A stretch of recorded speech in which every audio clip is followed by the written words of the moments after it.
So, class, welcome to the third lecture of the course, Basic Electrical Engineering. So, in the previous course, in the previous lecture, that is lecture number 2, I told you what is circuit. So, I told you a circuit nothing but an interconnection of elements.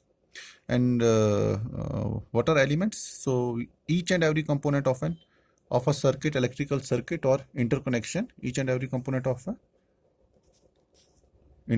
electrical circuit or an interconnection is called an element. So I'm saying each and every element or each component of an interconnection is called as element. So for example, I'm showing a circuit here. So in this circuit or in this interconnection, I'm saying how many components are there. This is one component, that is voltage source. This is another component. This is a resistor. This is third component. This resistor is the fourth component, and I have a current source here. This is also a component. So how many components are there in this circuit? Total components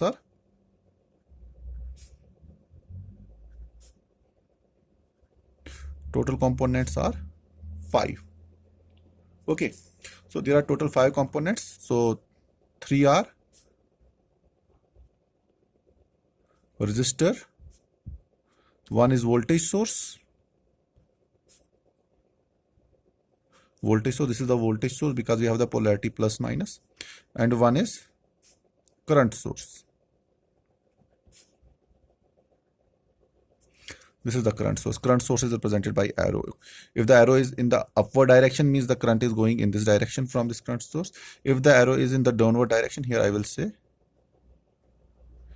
if it is this, then the current is going this. And if the arrow is in this direction, then the current is going like this. Okay. So how many components are there? 5 components. And each and every component of this circuit is called element. So there are how many elements? 5 elements. Okay. So there are 5 elements in this electrical circuit.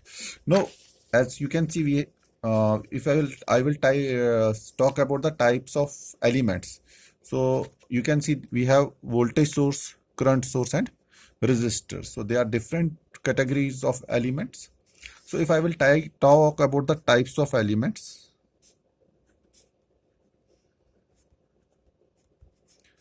so we have 2 categories. In the first category, we say passive element,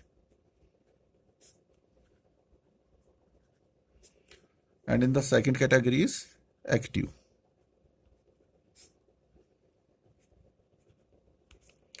So what is passive element? Passive elements are the elements which do not generate power. Okay.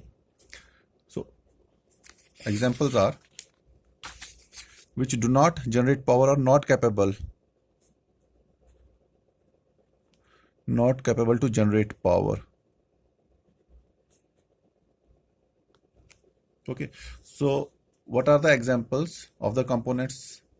Let me shift the camera a little bit. Okay, yeah. So what are the components which are not able to generate power? I'm saying here passive, not capable to generate power. For example, resistors, inductors, and capacitors. So these components, they are not able or capable to generate power. That is why we say that they are passive elements. So the other type of elements are, category of element is active elements. What are active elements? Obviously passive are which cannot generate power. Active are which are capable to generate power. For example, generators, batteries, operational amplifiers,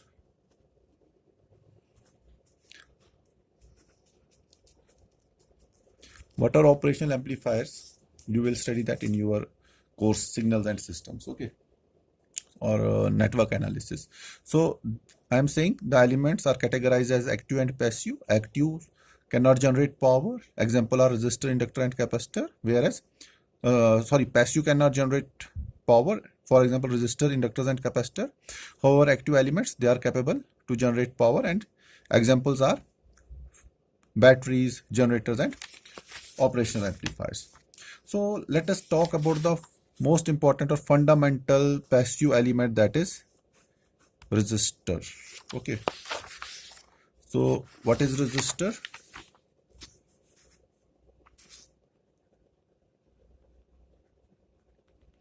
Resistor means any electrical, any conductor or metallic material. It has some, it has a tendency, or it has a tendency to oppose the flow of current or to resist the flow of current. Okay, so I can say that this resistance, it is a characteristic behavior of material to oppose the flow of current. Okay, means characteristic behavior of what? Of material to resist current. To resist current. Okay. So resistor being a passive element, it is a passive element, and resistor is derived from word resistance, and resistor, it has a resistance means characteristic behavior of the material or element to resist the flow of current, to resist flow of current. Okay, how you represent a resistor in a electrical circuit? It is represented like this. Okay. Okay, please pay attention here. If you are starting and you are moving in the upward direction first, okay, at the end you will come from the downward direction and you will stop here. Students often make a mistake, they show a resistor like this. No, this is not the correct representation. This is not the correct representation, because you are going down here and again you are here at the bottom. Here you are going upwards and here again you are at the upwards. So both these representations, they are incorrect. This is the correct way to represent a resistor. Okay. If you will see some standard books, resistor is always represented like this. Like this. Okay. So in future, you will not make mistake. Resistance should be represented like this in circuit diagram. So each resistor has a characteristics to oppose the flow of current through it, and this characteristics is called resistance, R, denoted by R. So higher the value of R, more will be the resistance and more will be the opposition offered by the material to the flow of current. Now suppose that I am saying the current is flowing in this direction. Okay, this is current flowing in this direction, I. So if the current is flowing in this direction, this end, it is a resistor, is a two-terminal element, one terminal here, second terminal here. So if it is entering here, so this terminal will be of positive polarity and current is leaving through this terminal, so this terminal will be of negative polarity. Okay, okay, got it. If the current is the terminal from where the current is entering, it will be positive, and the terminal from where the current is leaving, it will be negative. Please remember, and because of this current, there will be some drop in this resistor. This drop is denoted by V here. Okay, got it. Simply first resistor, this resistance has resistance, resistor has resistance R. So the current is flowing through the resistance. The terminal from where the current is entering, it will be of positive polarity, and the terminal from where the current is leaving, it will be of negative polarity. Please remember this, it is very important, because in networks or in this basic electrical, the only thing you have to deal is you have to solve the electrical circuits, and there you will make mistakes. Okay, so keep it in mind. So this resistance depends upon what? Suppose I am saying I have a conductor, okay, of length L, and I'm saying it has this area of cross section A, and I'm saying that this is a material, this conductor is made of certain material with resistivity rho resistivity, L is the length, and A is the area of cross section. So then R, resistance of this material, it will be given R is equal to rho L by A. Okay, so please tell me, this R, rho, it is the resistivity of the material, rho. This symbol is rho, it is the resistivity of the material. So if a material has higher resistivity, what will be R? R will also be higher. And if a material has lower resistivity, what will happen to R? R will be lower. Depending upon this rho will determine the resistance of the element, okay, or material. Okay, so I can say that good conductor means, what are good conductors? We have good conductors and bad conductors. Okay, good conductors means conducts current. Bad conductor means opposes current.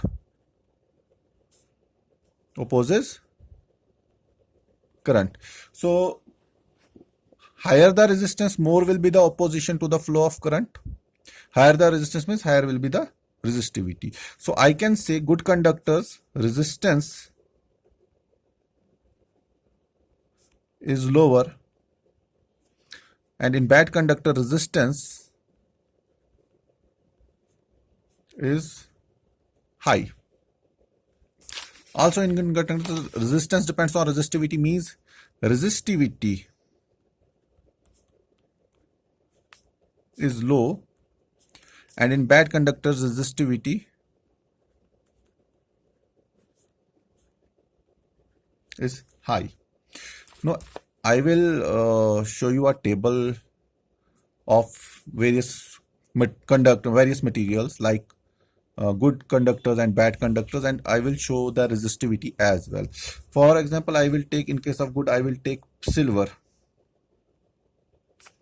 Okay, so its resistivity is 1.64 into 10 raised to power minus 8. Okay, so resistivity is 1.64 into 10 raised to power minus 8. So what are the units for resistivity? It is nothing but, if you will say this is meter, this is meter square. So it if you will see rho will be equal to R A by L. So units of rho will be ohm meter. Okay, so units will be ohm meter. This is resistivity. Okay, I'm talking like this. This is rho resistivity. So if I will take silver, after silver I will take copper. So it is 1.72 into 10 raised to minus 8. For aluminium, resistivity is 2.8 into 10 raised to minus 8. And for gold, resistivity is 2.45 into 10 raised to minus 8. They all are good conductors. Okay. Now here I will again say, this is resistivity. I will take first paper. In case of paper, resistivity is 10 raised to power 10. Mica, resistivity is 5 into 10 raised to power 4. Sorry, it is not 4, it is 5 into 10 raised to power 11. Then I have glass, 10 to the power 12. Then Teflon, 3 into 10 raised to power 12. Okay, so these are the conductors, good conductors, and these are the value of the resistivity. So which conductor is the best conductor of electricity among these four? So obviously the conductor with the lowest value of resistivity. So lowest value of resistivity is where, if you will move from silver to copper, resistivity will increase. Here if you will from this to this, resistivity, this is rho, resistivity increases. So resistivity increases, so resistance also increases. So we can say the best conductor will be silver, then copper, then aluminium, and then gold, because silver have least resistivity or resistance and gold have maximum resistivity or resistance among these four. Okay, good conductors. So you can see that resistivity of copper is less as compared to that of aluminium, means copper is better conductor than aluminium. So still we are using aluminium. If you can see in your localities, the conductors over the poles, okay, electricity poles, you have seen conductors. These conductors are made of aluminium. Though we are saying copper is better conductor, still we are using aluminium. Why? Because copper is very costly and aluminium is cheap. So there we have to make a trade-off between this resistance and cost. So and also aluminium is available in bulk. So that's why we are using aluminium here. So among the bad conductors, if you can see, the resistivity also increases. If you will from move downwards, so what will happen? Resistivity increases. So if resistivity increases, they all are bad conductor. Which is the most bad conductor? It is Teflon. Okay, see here, the resistivity is of the order of 10 raised to power minus 8. Okay, 10 raised to power minus 8. And here the resistivity of order of 10 raised to power 10 minus 8, 10 raised to power minus 8 to 10 raised to power 10, means there is a difference of 10 raised to power 18. So you can see how much resistivity changes from silver to paper. Okay, that is why they are called as bad conductors and they are called as good conductors. Okay, so in short, I will share the notes as well. Okay, in short, I will say that resistance of an element. So tell me, if you want to model the current resisting behavior of an element, okay, of a material. Suppose you want to show that this paper or this gold, it is opposing the current or limiting the current. Though gold will it will oppose very less, and this will oppose, it will have a means maximum opposition. So how will you how will you model the current limiting behavior of this paper? Simply by the resistance of the paper. Okay, you can say as the resistance of the paper is high, that is why it is limiting the or resisting the current flow in the system. Okay, so in short, I am saying, what I am trying to say, I am saying that resistance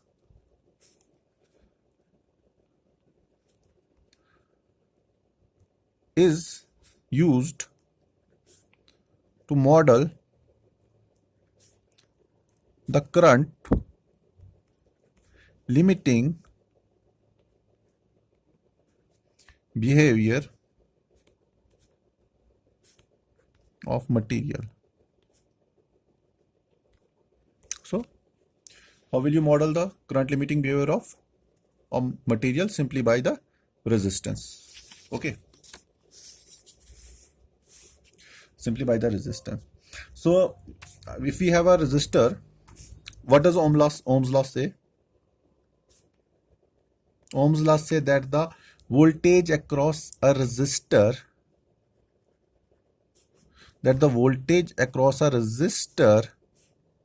is directly proportional to the current that is flowing through it. Okay, or I can say that V is directly proportional to I. Okay, if I use the constant of proportionality, then V will be equal to I into R, where R is nothing but the resistance of the material. Resistance is the constant of proportionality, as it is called as the resistance of material.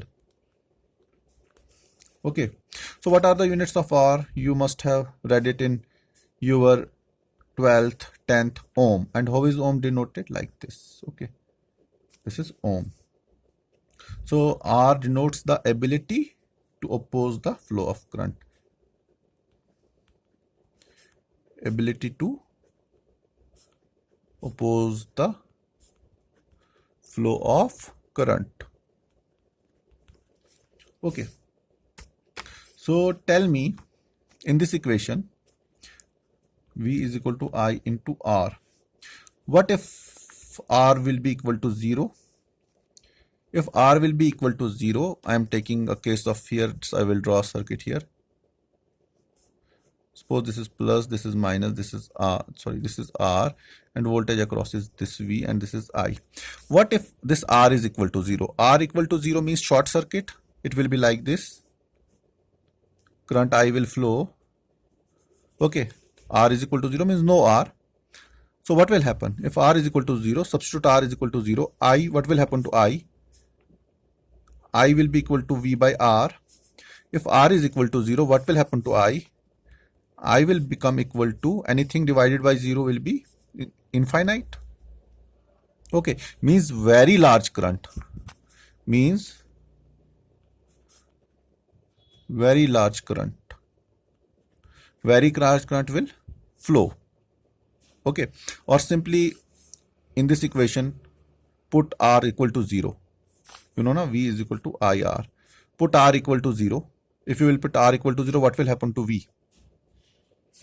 Put R is equal to 0, it will be I into 0, which implies 0. So V will be equal to 0. Means here there will be no voltage. There will be no voltage. V will be equal to 0 in case of a short circuit.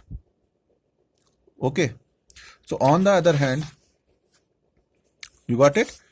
If R is equal to 0 means it is a short circuit. So across a short circuit, current will be maximum. Okay, maximum, and voltage will be 0. Okay, across short circuit. Let me see the time first. Okay, I have the time because I cannot make a video longer than on this na. This beta 30 minutes. So across short circuit, that is when R is equal to 0, I will be maximum and V will be equal to 0. So what if I am saying if R is very large, suppose R is infinity. So what will, if R is infinity, what will happen to I? I is equal to V by R. Okay, if R is infinity, then I will be equal to V divided by infinity. I is equal to 0. I is equal to 0 means open circuit. Open circuit, because current flows in a closed path. Okay, so if I is equal to 0, that represents open circuit. And how will you represent open circuit here? Of this circuit, I am drawing its open circuit here. This will be like this. This means here current I will be equal to 0. Okay, because this path is open. If open, no current will flow in the circuit. So what will happen to V then? Voltage will remain there. Okay, because voltage is there, V, so voltage will remain there, voltage plus minus. So across open circuit, I can say that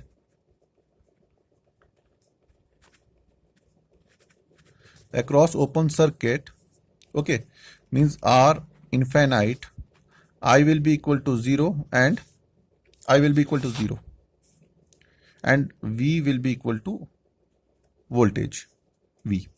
Whatever be the V here, it will remain as it is. Okay. So you can say that in short circuit, R is equal to 0 means maximum current and 0 voltage.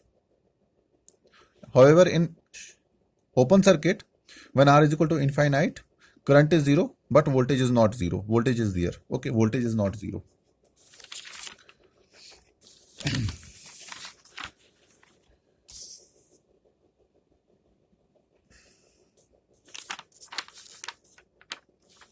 So I can write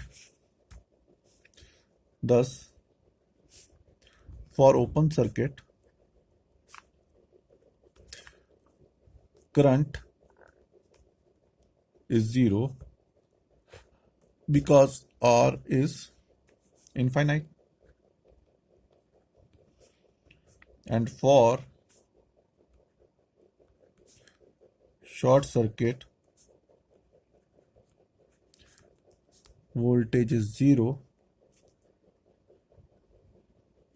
because R is 0.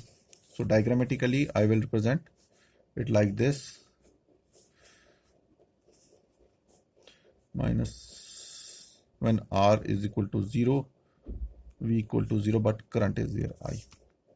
Okay, this is short circuit. Short circuit.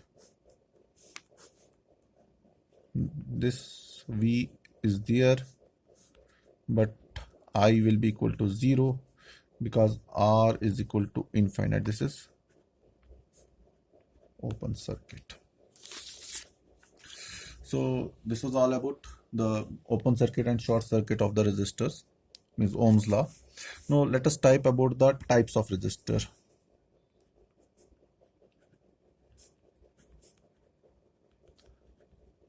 Types of resistor.